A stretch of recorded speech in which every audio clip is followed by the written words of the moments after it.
रामू एक छोटे से गांव में रहने वाला बहुत गरीब आदमी था। उसका घर मिट्टी का बना था। छत पर पुरानी टीन की चादरें पड़ी थीं। घर में उसकी बूढ़ी माँ, पत्नी सीता और दो छोटे बच्चे थे। रामू के पास न जमीन थी न कोई स्थायी काम। फिर भी वह कभी शिकायत नहीं करता था। उसे विश्वास था कि मेहनत कभी बेकार नहीं जाती। हर सुबह सूरज निकलने से पहले रामू उठ जाता, माँ के पैर छूकर आशीर्वाद लेता और पास के कस्बे में काम की तलाश में निकल पड़ता। कभी उसे मजदूरी मिल जाती, कभी पूरा दिन खाली हाथ लौटना पड़ता। जिन दिनों काम नहीं मिलता उन दिनों घर में चूल्हा जलाना भी मुश्किल हो जाता।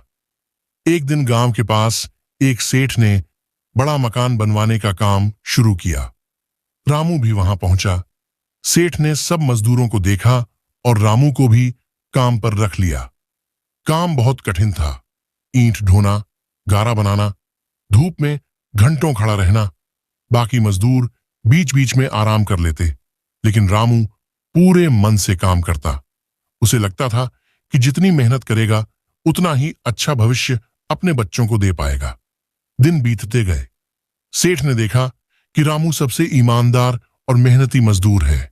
वह बिना शिकायत किए हर काम करता और दूसरों की भी मदद करता। एक दिन सेठ ने उसे बुलाकर कहा, रामू, तुम बहुत मेहनती हो। क्या तुम मेरे यहां स्थायी काम करना चाहोगे? यह सुनकर रामू की आंखों में आंसू आ गए। उसने हाथ जोड़कर धन्यवाद किया। अब उसे रोज काम मिलने लगा और आमदनी भी ठीक हो गई।